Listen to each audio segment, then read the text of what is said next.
Okay, तो हमने introductory paragraph के बारे में पढ़ना शुरू किया था। I just want to revise what actually introductory paragraph is, और इंट्रोडक्टरी पैराग्राफ को हम लिखते किस तरह है और किस तरीके से हम इसको डिस्कस करेंगे। ठीक है, किस तरीके से हम इसको समझने की कोशिश करेंगे। So the very first, I hope the screen is visible to you all.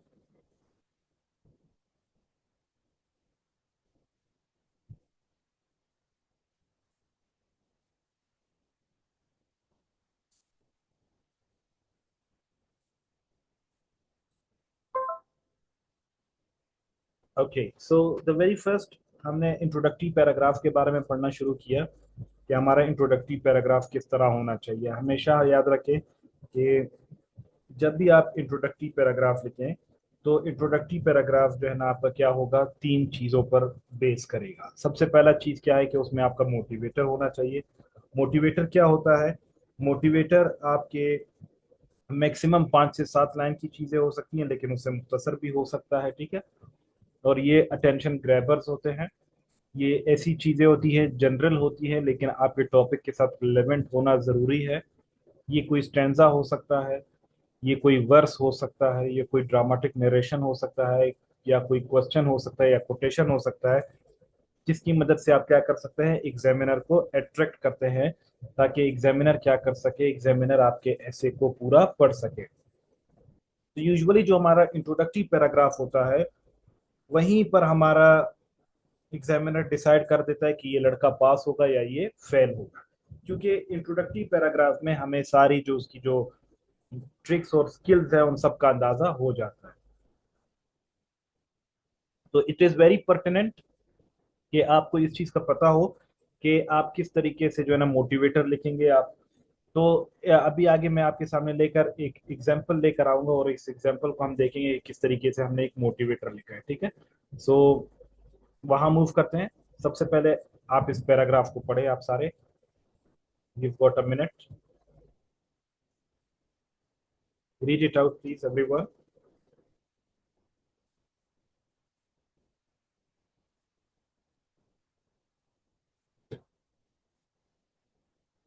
And as you read it, kindly drop me a message that read.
Read all of you?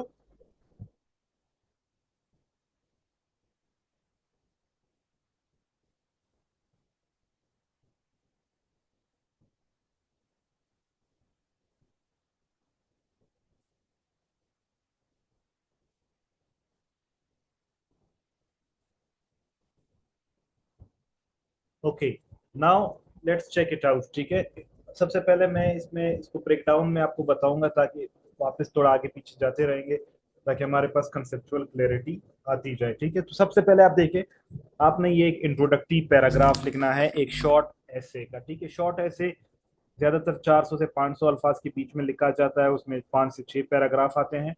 एक इंट्रोडक्टरी पैराग्राफ आता है, 3 से 4 body paragraph आते हैं, और last हमारे पास एक concluding paragraph आता है। तो मैंने आपके सामने एक इंट्रोडक्टरी पैराग्राफ लिखा है। Introductory paragraph is, education is the most powerful weapon which you can use to change the world, said by Nelson Mandela. अभी ये क्या है, मैंने आपको बताया था कि जब भी आप कोई मोटिवेटर स्टार्ट करेंगे, तो मोटिवेटर मैंने मैंने आपको कहा था कि ये 5 से 7 लाइन भी हो सकता है, इससे कम भी हो सकता है। ठीक है, इससे क्या होता है कि आप एग्जामिनर का अटेंशन को ग्रैब करते हैं। जनरल टॉपिक भी हो सकता है, पर्टिकुलर भी हो सकता है, ये स्टेंजा भी हो सकता है, ये कोई आयत भी हो सकती है, ये कोई ड्रामेटिक नरेशन भी हो सकता है, ये कोई कोटेशन भी हो सकता है। तो यहाँ पर मैंने क्या किया, आपके सामने एक कोटेशन लिखा नेल्सन मंडेला का कि education is the most powerful weapon which you can use to change the world. इसका मतलब है एजुकेशन को इस्तेमाल करके हम अपनी डेवलपमेंट कर सकते हैं। एजुकेशन का इस्तेमाल करके हम अपने माशरे में बहुत सारी चेंजेस ला सकते हैं। एजुकेशन का इस्तेमाल करके हम अपने प्रॉब्लम्स को ख़त्म कर सकते हैं, हम अपने आप को ग्रो करवा सकते हैं, हम अपने सोशल इक्वलिटी को प्रमोट कर सकते हैं, इन इक्वलिटीज को ख़त्म कर सकते हैं, हम अपने लिए अपॉर्चुनिटीज क्रिएट कर सकते हैं। तो सबसे पहले उसमें हमने बताया कि आपने क्या करना है, मोटिवेटर करना है। अभी मोटिवेटर के बाद तीसरे स्टेटमेंट की जब बारी आती है, तो तीसरे स्टेटमेंट के दो स्पेसेस हो सकते हैं, ठीक है। यूजुअली आपके पैराग्राफ में आप उसको किसी भी पोजीशन पर लिख सकते हो, लेकिन ज्यादातर इसका जो ज्यादा फ्रूटफुल या ज्यादा जो प्रोडक्टिव उसका पोजीशन है कि ये क्या होता है, ये ज्यादातर या तो बिल्कुल स्टार्ट में आता है, soon after your introductory paragraph, या फिर आपके पैराग्राफ के बिल्कुल बीच में, क्योंकि एंड में आपने ब्लूप्रिंट देना होता है, ठीक है। तो तीसरा स्टेटमेंट क्या होता है, ये एक ऐसा सेंटेंस होता है जो कि यूजुअली कंपाउंड या कॉम्प्लेक्स सेंटेंस होता है, और ये सबसे इंपॉर्टेंट सेंटेंस होता है। ये एक ऐसा सेंटेंस होता है जो कि आपके एग्जामिनर को ये बताता है कि अभी आने वाले सारे पैराग्राफ में या सारे ऐसे में जिस चीज को आप सामने रखकर बात करोगे, जिस चीज को आप सपोर्ट करते हो, जो आपका स्टांस है, जो आपका ओपिनियन है, वो ये है। तो अभी हम उसी पैराग्राफ की तरफ दोबारा चलते हैं और हम देखते हैं उसमें हमारा तीसरा स्टेटमेंट क्या है। देखिए, education is the backbone of a Nations progress, empowering individuals with the knowledge, skills, and critical thinking needed to succeed in an ever evolving world.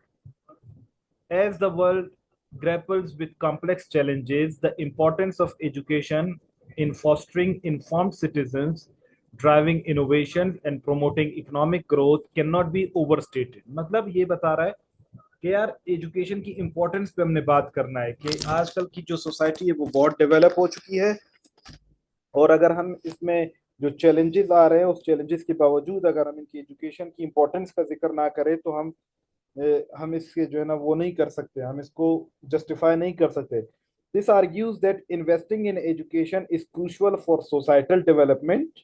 अभी देखिए, ठीक है, this argues that investing in education is crucial for societal development as it enhances individual opportunities, drives economic growth and promotes social mobility। मतलब आपने उसको क्या बताया कि जब आप एजुकेशन में इन्वेस्ट करते हैं तो आप एग्जामिनर के साथ एग्री कर रहे हैं कि हम क्या कर सकते हैं, हम अपने माशरे में सोसाइटी की डेवलपमेंट कर सकते हैं, हम अपॉर्चुनिटीज क्रिएट कर सकते हैं, हम इकोनॉमिक ग्रोथ कर सकते हैं और सोशल मोबिलिटी को भी प्रमोट कर सकते हैं, ठीक है। अभी देखें ये आपने क्या किया, बाय एग्जामाइन, अभी ये आपने उसको बता दिया कि this is basically, this argues that investing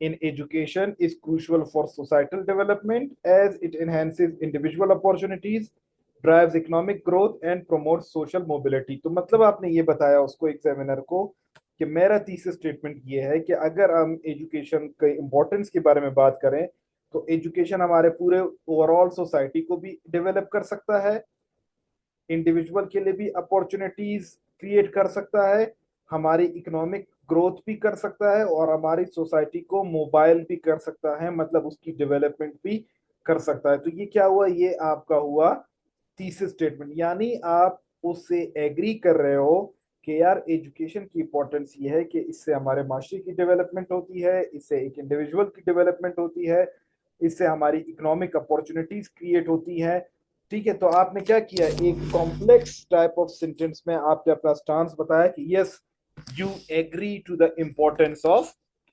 education. तो ये क्या होता है, ये थीसिस स्टेटमेंट होता है, ये एक मेन आइडिया होता है जिसमें आप अपने स्टांस को जस्टिफाई करते हो। फिर उसके बाद आता है ब्लूप्रिंट।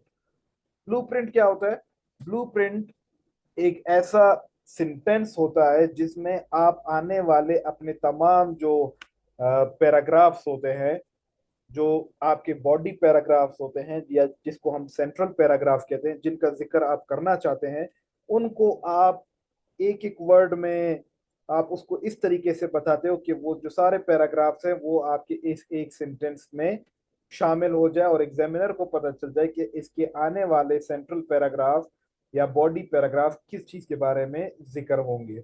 लेकिन याद रखिए, जब भी आप ब्लूप्रिंट बनाएंगे तो इसमें आप सीधा सीधा अपने सेंटेंस बताएंगे, आप इसमें कोई एग्जाम्पल नहीं देंगे, ठीक है। जैसे कि इस पैराग्राफ में आप पढ़ें, by examining the impact of education on economic development, social inequality and personal growth। ठीक है, अभी आप क्या कर सकते हैं, आप ये डेवलपमेंट लेकर आ सकते हैं। आपने उसको अपना ब्लूप्रिंट दे दिया कि आने वाले 3 पैराग्राफ जो मेरे बॉडी के होंगे, वो सबसे पहला इकोनॉमिक डेवलपमेंट के बारे में बात करेगा, दूसरा सोशल इक्वलिटी के बारे में बात करेगा, तीसरा पर्सनल ग्रोथ के बारे में बात करेगा। तो ये आपने उसको ब्लूप्रिंट दे दिया कि मेरे 3 जो पैराग्राफ्स होंगे, पहले में मैं उसमें इकोनॉमिक डेवलपमेंट की बात करूंगा, तो उसमें आप ये बता सकते हो कि भाई चाइना की इकोनॉमी डेवलप हो चुकी है। वो फिर हम बॉडी पैराग्राफ का टॉपिक सेंटेंस और उसकी डिटेलिंग, जो एविडेंसेस होंगे, जो एग्जांपल्स होंगे, वो हम बॉडी पैराग्राफ्स में डिस्कस करेंगे। तो आप क्या कर रहे हो, इकोनॉमिक डेवलपमेंट की बात कर रहे हो, सोशल इक्वेलिटी की बात कर रहे हो, पर्सनल ग्रोथ के बारे में बात कर रहे हो। तो ये आपका सबसे पहला इंट्रोडक्टरी पैराग्राफ हुआ ये पूरा, ठीक है, यहां से लेकर यहां तक। दूसरा, आप बॉडी पैराग्राफ लिखोगे जो कि इकोनॉमिक डेवलप एजुकेशन का इकोनॉमिक डेवलपमेंट पर असर का बात करेगा। तीसरा पैराग्राफ आप लिखोगे सोशल इक्वलिटी पर, वो तीसरा बात करेगा। चौथा पैराग्राफ आपका पर्सनल ग्रोथ पर बात करेगा और पांचवें पैराग्राफ में आप उसको कंक्लूड करोगे। तो ये आपका क्या हुआ, ब्लूप्रिंट हुआ। This highlights that significance of education in shaping the future. तो वही बातें जो हमने की कि ये एक ऐसा सेंटेंस होगा जिसमें आपने अपने सेंट्रल पैराग्राफ की समरी का जिक्र करना है। तो आप देख सकते हैं इस पैराग्राफ को अगर आप दोबारा पढ़ें तो आप इस पैराग्राफ में आपको पता चलेगा कि आपने क्या किया। शुरू में एक मोटिवेटर लिखा, ये सिर्फ याद रखें, ये जो आपको पैटर्न सिखाया जा रहा है ये सिर्फ इंट्रोडक्टरी पैराग्राफ का है। बॉडी पैराग्राफ या सेंट्रल पैराग्राफ का पैटर्न जुदा होगा जो कल हम पढ़ेंगे, और फिर जो द नेक्स्ट डे आफ्टर हम कंक्लूजन का जो पैराग्राफ पढ़ेंगे उसका पैटर्न सेपरेट होगा। तो याद रखें, फिल वक्त हम इंट्रोडक्टरी पैराग्राफ का पढ़ रहे हैं, इसमें 3 चीजें आपने लिखनी है। सबसे पहले आपने अपना मोटिवेटर लिखना है। सेकेंडली, उसके बाद आपने उसकी थोड़ी डिटेलिंग करने के बाद आपने अपना थीसिस स्टेटमेंट डायरेक्ट लिखना है या उसकी बीच में लिखना है। और लास्ट में आपने ब्लूप्रिंट देना है जिसमें आप एग्जामिनर को ये बताओगे कि आने वाले पैराग्राफ्स में मैं किस चीज का जिक्र करूंगा या करूंगी। इसी पैराग्राफ में मैंने जो 3 चीजों को डिस्कस किया था वो यहाँ पर मैंने आपके लिए सेपरेट लिखा है कि आपका मोटिवेटर क्या है। एग्जामिनर को मोटिवेट करने के लिए आपने एक कोटेशन लिखा नेल्सन मंडेला का, वो ये था कि education is the most powerful weapon which you can use to change the world. ये आपका क्या आया, ये आपका मोटिवेटर आया।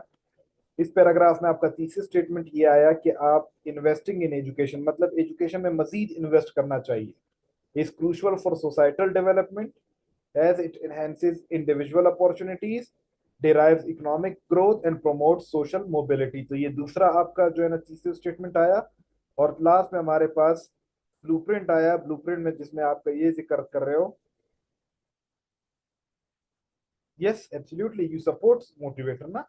मोटिवेटर क्या होता है, मोटिवेटर को आप तीसरे स्टेटमेंट से सपोर्ट करते हो और तीसरे स्टेटमेंट को फिर मजीद सपोर्ट करने के लिए आप ब्लूप्रिंट का इस्तेमाल करते हो। तो ब्लूप्रिंट में फिर आप उसकी मजीद आने वाले जो पैराग्राफ्स होते हैं उनकी डिटेलिंग करते हो। सो आई होप ये एग्जांपल जो मैंने आपके सामने लिखा इससे आपको इंट्रोडक्टरी पैराग्राफ का जो स्ट्रक्चर है, उसकी जो डिटेलिंग है कि किस तरह मोटिवेटर लगता है, किस तरह तीसरे स्टेटमेंट लगता है और किस तरह ब्लूप्रिंट होता है, आपको समझ में आ चुका होगा। If you have any question, you may please ask me in the chat box. Come on, everyone.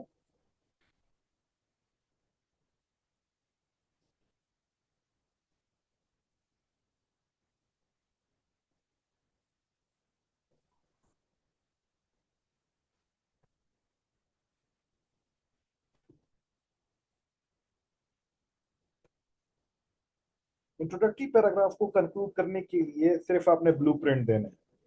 Introductory paragraph का कंक्लूजन उस तरीके से नहीं होगा जिस तरह यूजुअली आप ऐसे को कंक्लूड करते हैं, ठीक है, क्योंकि ये आपका सिंपल वन पैराग्राफ नहीं लिख रहे हैं, आप क्या करते हो, आप एक ऐसे का पैराग्राफ लिख रहे होते हो, तो इसलिए इसको कंक्लूड नहीं करते।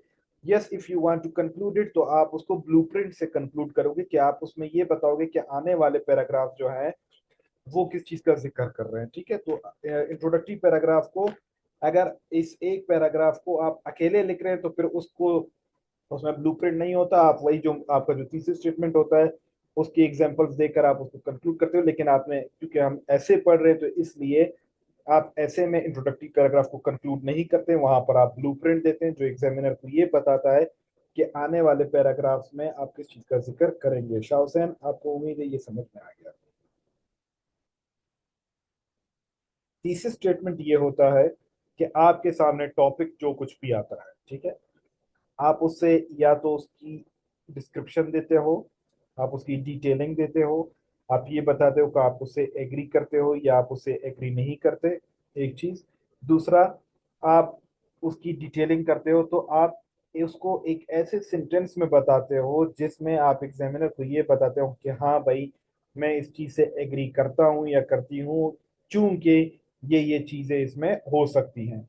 तो थीसिस स्टेटमेंट एक ऐसा स्टेटमेंट होता है जिसमें आप एग्जामिनर को क्लियरली स्ट्रेट फॉरवर्ड तरीके से ये बताते हो कि आप उसके टॉपिक से एग्री करते हो, इत्तेफाक करते हो, या आप उसके टॉपिक को नहीं मानते हो या उससे इत्तेफाक नहीं करते हो। तो तीसरे स्टेटमेंट ये होता है, ठीक है। Razia Jamal, I hope you understood now. Nematullah, देखें, ब्लूप्रिंट का लिखना बहुत जरूरी होता है, क्योंकि अक्सर मैंने आपको कहा ना, जिस तरह आप आउटलाइन लिखते हो, अगर आप आउटलाइन लिखते हो तो फिर एग्जामिनर, आप अगर आउटलाइन से इम्प्रेस होता है तब वो आपके इंट्रोडक्शन की तरफ जाता है। अगर आप इंट्रोडक्शन में बॉडी जो ब्लूप्रिंट है अगर आप वो नहीं लिखेंगे तो एग्जामिनर को पता चल जाएगा कि यार इसको इंट्रोडक्टरी पैराग्राफ लिखना नहीं आता, और उसकी वजह से आपके ऐसे में कोहेरेंस का मसला होगा। जो कोहेरेंस मैंने आपको बताया ना कि after every one point there should be the arrangement of the second point. तो जब आप ब्लूप्रिंट लिखते हो तो ब्लूप्रिंट में जिस तरह आदि यहाँ पर आपने बताया ना कि इकोनॉमिक डेवलपमेंट, यानी उसको पता है कि दूसरा पैराग्राफ जो आने वाला है वो इकोनॉमिक डेवलपमेंट के बारे में है। फिर जो तीसरा पैराग्राफ आएगा वो सोशल इक्वलिटी के बारे में आएगा, और जो नेक्स्ट पैराग्राफ आएगा वो पर्सनल ग्रोथ के बारे में आएगा। तो अगर आप इनका जिक्र करेंगे तो वो एग्जामिनर समझ जाएगा कि यार ही इज रिटन वेल, और वो फिर आगे आपका ऐसे पढ़ेगा। तो अगर आप ब्लूप्रिंट नहीं लिखेंगे और तीसरे स्टेटमेंट को थोड़ा सा एक्सप्लेन करके रोक जाएंगे तो फिर वो एग्जामिनर, उसको पता चल जाएगा कि यार इसने आगे जो है ना, इसको कोई मेथोडोलॉजी का पता नहीं है और इसने बस ऐसी जो है ना पैराग्राफ लिखे हैं, तो वो आपके लिए फिर डिजास्ट्रस साबित हो सकता है। तो इट इज वेरी इंपॉर्टेंट कि आप ब्लू प्रिंट लिखे। खासतौर पर इंट्रोडक्टरी पैराग्राफ में बहुत इंपॉर्टेंट होता है। सेंट्रल पैराग्राफ में फिर ब्लू प्रिंट आप नहीं लिखते, वो कल हम इसको डिस्कस करेंगे। नहीं, तीसरे स्टेटमेंट में हम बॉडी का बिल्कुल जिक्र नहीं करते, बॉडी का बिल्कुल भी जिक्र नहीं करेंगे। ब्लूप्रिंट में सिर्फ हम बॉडी का बताएंगे कि हमने कौन कौन से टॉपिक्स डिस्कस करना है। दिस बॉडी पैराग्राफ इस वजह से मैं अभी जिक्र नहीं कर रहा क्योंकि अभी अगर मैं आपको बताऊंगा तो आपके प्रोडक्टिव पैराग्राफ के जो कंसेप्ट हैं वो थोड़े से जो है ना उसमें फंस जाएंगे, ठीक है, आप उसको अच्छी तरीके से नहीं समझ पाओगे। Therefore I am restricting you to the introductive paragraph today. Introductive paragraph हम पहले भी पढ़ चुके थे, लेकिन today I wanted to come up with example. तो इसलिए I hope with the example you all got it. Anything else if you did not understand, everyone?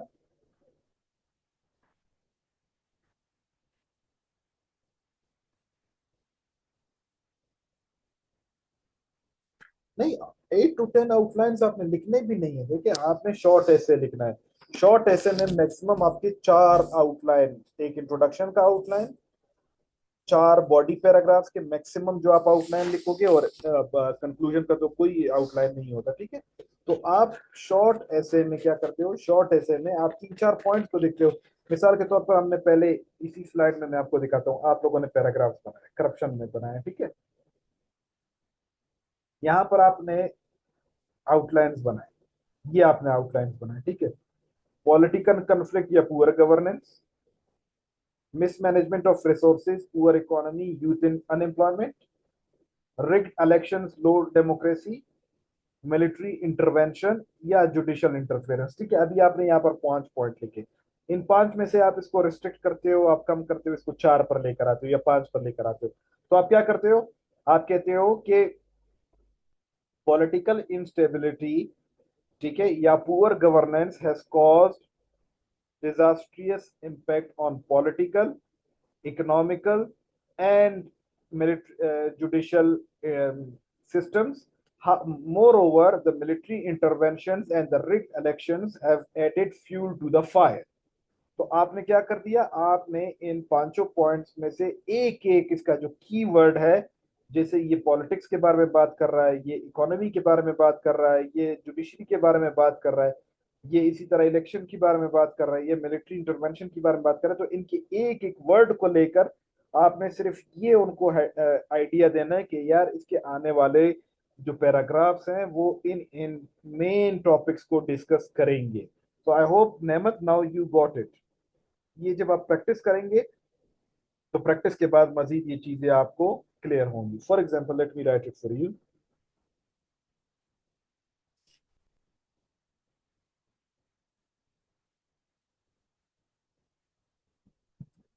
Political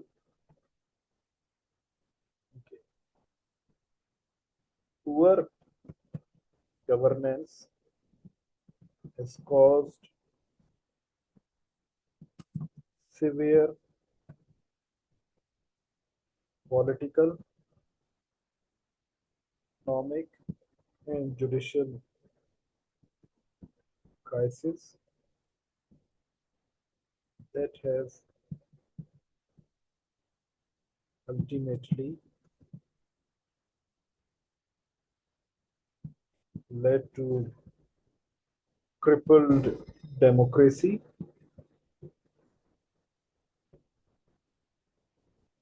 by military intervention. Sorry, intervention. अब ये देखिए, इन जो 5 overall आपके सामने जो मैंने वो लिखे थे, आउटलाइंस लिखे थे, उन 5 आउटलाइंस को मैंने क्या किया, मैंने एक सेंटेंस में पैराफ्रेज किया। यानी पुअर गवर्नेंस हमारा एक टॉपिक है जिस पर हम ऐसे लिख रहे हैं। Poor governance has caused severe political, economic and judicial crisis. सबसे पहले ये है कि हम ये बताएंगे कि पुअर गवर्नेंस की वजह से हमारे पॉलिटिकल क्राइसिस आए, हमारे इकोनॉमिक क्राइसिस आए, इकोनॉमिक इश्यूज आए और जुडिशियल क्राइसिस आए। मतलब आपने पॉलिटिक्स को भी जिक्र करेंगे, आपने इकोनॉमिक के बारे में बात की और जुडिशियल के बारे में भी बात की, ठीक है, ये आपने एक वो कर दिया, ठीक है, आपने उसका बता दिया। And then besides these, yes we are talking about blueprint, कि ब्लूप्रिंट में आपने किस तरह वो किया। एंड देन आप उसको ये बता रहे हो that have ultimately led to crippled, मतलब अभी फिर इन तीनों की वजह से आपने क्रिपल्ड डेमोक्रेसी के बारे में भी बात की और मिलिट्री इंटरवेंशन की बारे में बात की। मतलब ये क्या हुआ, ये आपका ब्लूप्रिंट आया कि यार पुअर गवर्नेंस ने पॉलिटिक्स पर भी बड़ा गहरा असर डाला है, इकोनॉमिक पे भी बड़ा बड़ा गहरा असर डाला है, जुडिशरी पे भी बड़ा गहरा असर डाला है, और इन सब के साथ साथ डेमोक्रेसी को भी नुकसान पहुंचाया है और मिलिट्री इंटरवेंशन भी हुई है, जिसकी वजह से हमारे पास ये तमाम मसाइल देखने को मिले हैं। तो इस तरीके से आप क्या करते हो, एक कंपाउंड सेंटेंस में या कॉम्प्लेक्स सेंटेंस में इनके मेन आइडियाज को, मेन थीमेटिक एरियाज को या मेन आइडियोलॉजी को आप श्रिंक करके इसमें कोडिफाई करते हो। These are the outline system. इसमें अपने हमने पहला बनाया था ना, पॉलिटिकल कंफ्लिक्ट या poor governance. Political conflict has aroused poor governance in Pakistan, ठीक है, इसको हम कंप्लीट करते हैं right now. Just a second, मैं इसको सिर्फ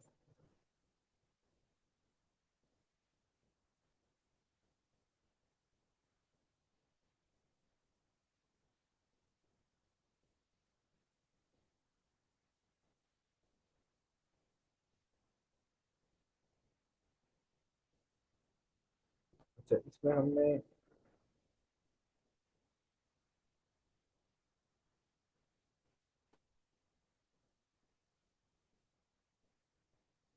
ये हमने ठीक है, अब इस पर हमने मजीद ये हमने पहला जो है ना आउटलाइन बनाया। पहला तो हमारा क्या हो जाएगा, इंट्रोडक्शन हो जाएगा। इंट्रोडक्शन के बाद पहला पैराग्राफ के लिए हमने पॉलिटिकल कन्फ्लिक्ट और पुअर गवर्नेंस पर हमने एक आउटलाइन बनाया कि political conflict has raised poor governance in Pakistan. फिर हम नेक्स्ट पॉइंट की तरफ जाते हैं, मिसमैनेजमेंट ऑफ रिसोर्सेज और पुअर इकोनॉमी। हम कहते हैं poor economics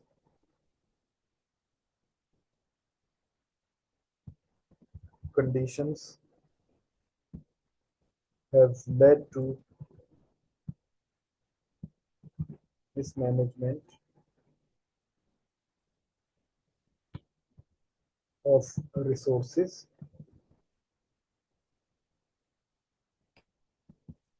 causing huge unemployment। ठीक है, आपका ये दूसरा वो हो गया। अच्छा, तीसरा आपने मिसाल के तौर पर आपने जुडिशियल इंटरफेरेंस का बताया। आप ये कह सकते हो कि भाई insufficient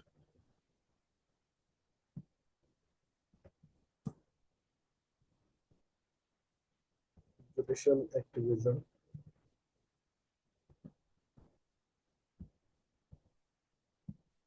has been the counter product of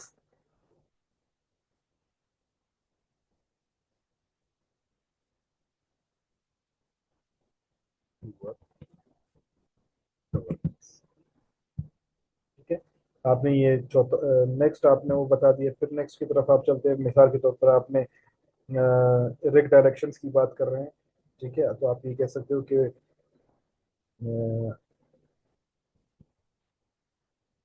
political instability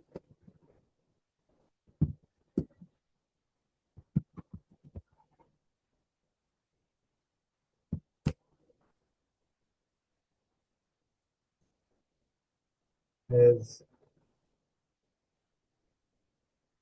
led to rigged elections,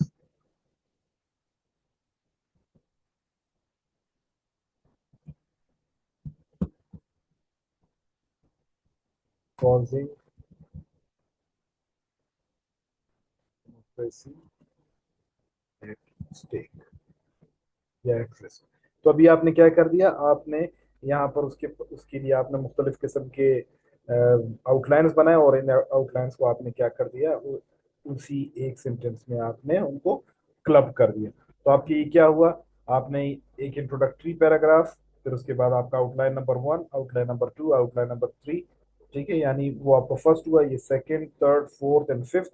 आपने ये 4 बॉडी पैराग्राफ बनाए और ये सिक्स्थ आपका कंक्लूजन है। तो इसको आपने क्या कर दिया, इसको आपने इस एक इंट्रोडक्टरी पैराग्राफ में जो है ना, सॉरी, आपने इसको एक थीसिस उसमें ब्लूप्रिंट में आपने उसको बता दिया कि यार ये चीजें हैं जो कि मैं इंट्रोडक्शन में आपके सामने जिक्र करूंगा। ठीक है, इंट्रोडक्टरी पैराग्राफ के बाद ये जो है ना, अब ये सेंटेंस मैं आपके सामने दोबारा आपके ग्रुप में भेज देता हूँ, चैट बॉक्स में, ताकि आपको पता चल जाए कि आपने किस तरीके से इन तमाम को एक ही सेंटेंस में शो किया। ठीक है, नेमत, I hope it's clear now.